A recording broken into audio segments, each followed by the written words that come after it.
Мама, бачка и учи влог.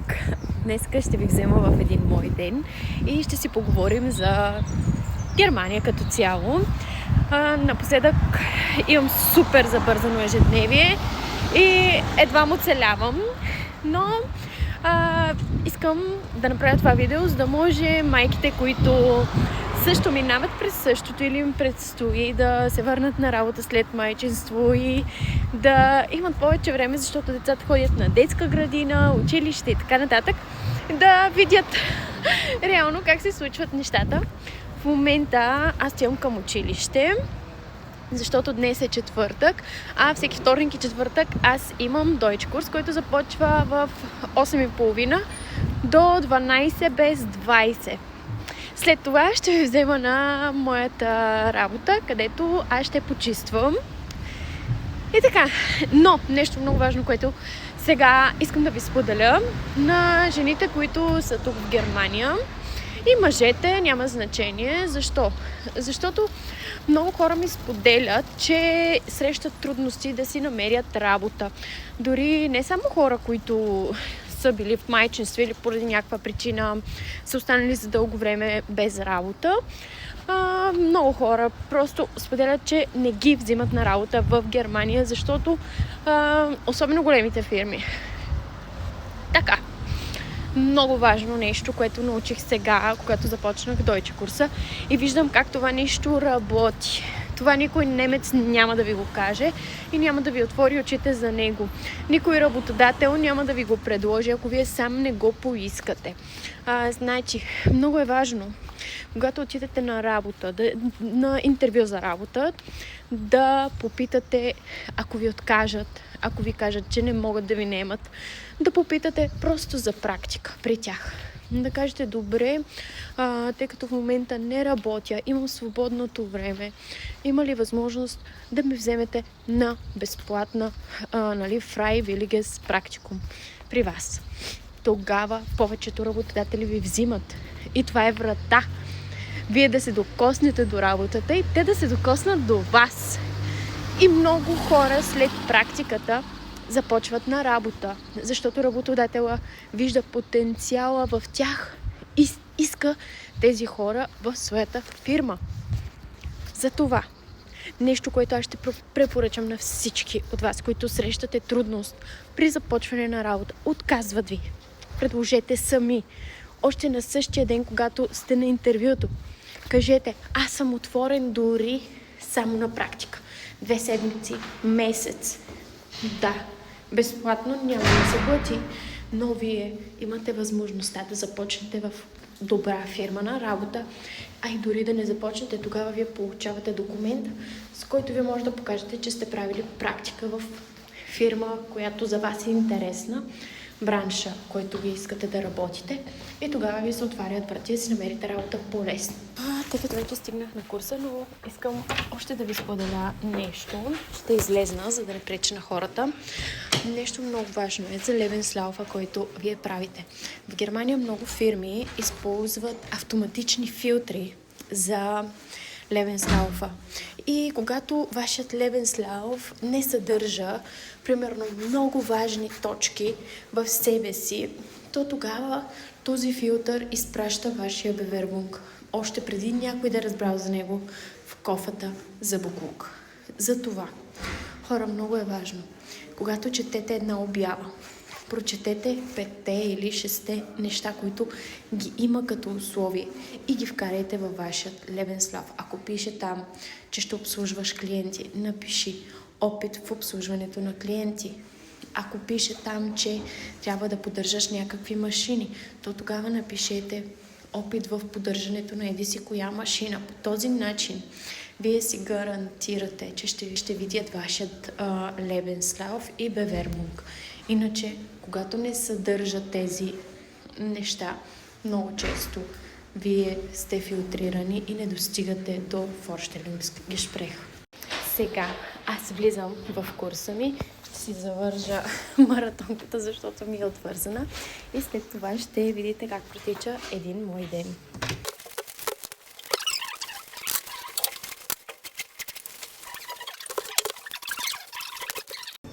Сега ще правим пауза и отивам да си взема кафе, обаче има доста голяма колонка пред мене.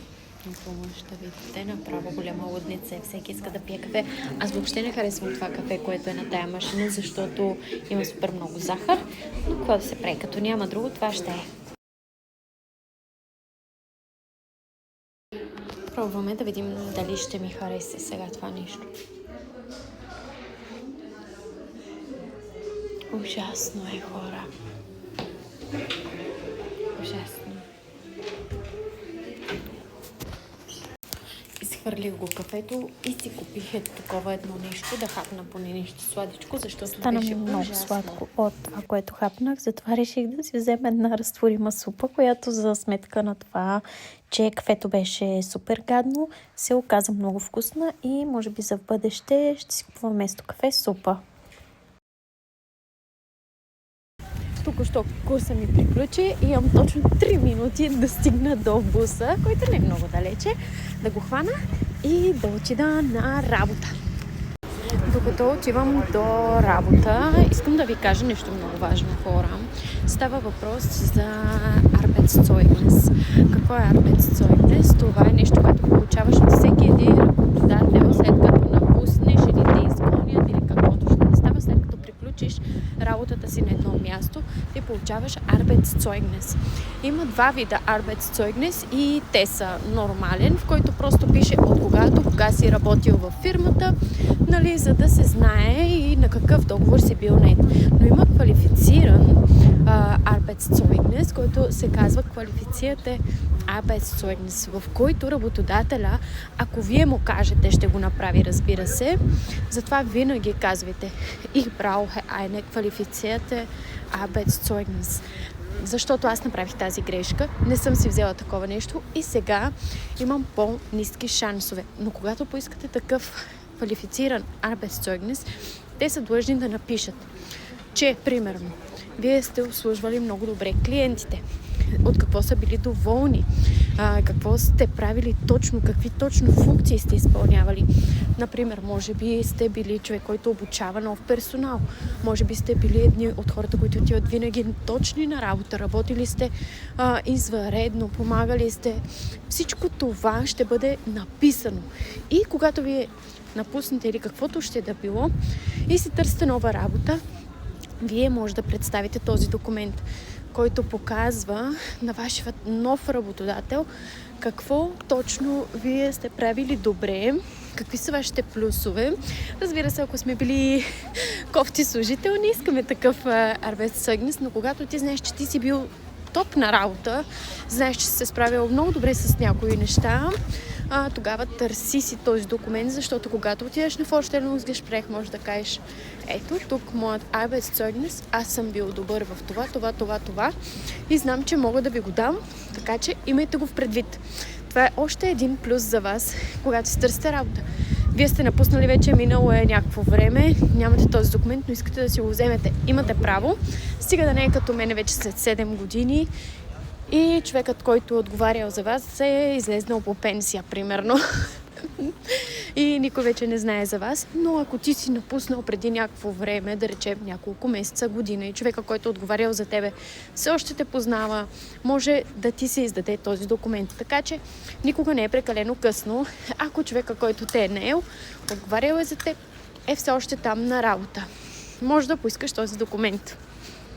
Също така, ако си майка и детето ти ходи на детска градина само до 12 часа или до 2 часа, но работата ти изисква да работиш по-дълго, да речем до 4 часа, и в детската градина на детето ти има възможността то да остане, но просто ти не работиш и за това нямаш такова място.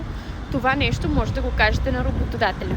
Може да кажете: да, в детската градина има място и ако аз започна тази работа, мога детето ми да го оставям до 4:30 детската градина, което е нещо, което е много важно. Много майки казват: не, детето ми ходи до 12 часа на детска градина, и така вие получавате отказ за работата, при положение, че можете да получите работата и да получите и място в детската градина, но вие пропускате това и заради тази причина губите работно място. Така че имайте едно на работа и имам малко време, около 15 минути, затова бързо си правя едно лате макиато. Наистина много ми харесва латето тук и обичам да пия кафе на това място. Затова си правя лате макиато, взимам си тефтера, отбелязвам си, ако имам някакви поръчки от хора или някакви важни задачи или нещо, което съм забелязала на работа в място, където правя сандвичи, ако трябва да кажа нещо на шефа. Всичко това си го проверявам през това малко време, което ми остава в промеждутъка и след това, разбира се, продължавам с почистването. Гледката е много хубава, много често, когато имам повече време, излизам вън на градината и гледам реката и наистина се зареждам много и обичам да правя пауза тук.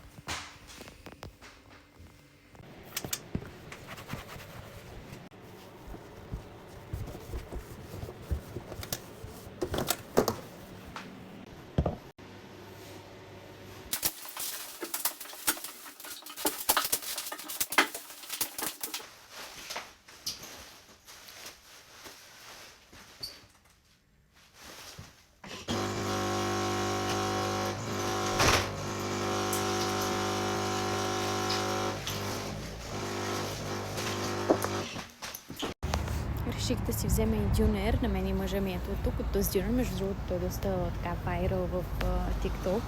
Реших да го пробвам, защото много време искам, обаче така и не можах да го пробвам, понеже нямах път на тук, но благодарим и на тази ми работа. Ето вижте, ще пробвам и този дюнер.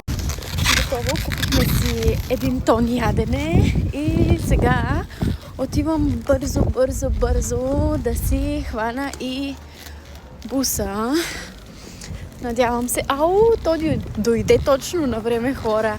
Винаги съм така. Винаги нещата се случват в последния момент, ама поне се случват. Много често тичам по буса, но това е, нали, част от диетата ми. След като хапнахме, облякох децата и тръгваме към парка да си поиграят малко, защото хем няма да си почина, хем децата ще разхвърлят цялата къща. Накратко така преминава ежедневието ми и буквално дните са ми пълни от сутрин до вечер.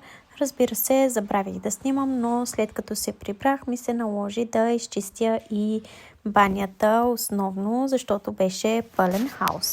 Това е.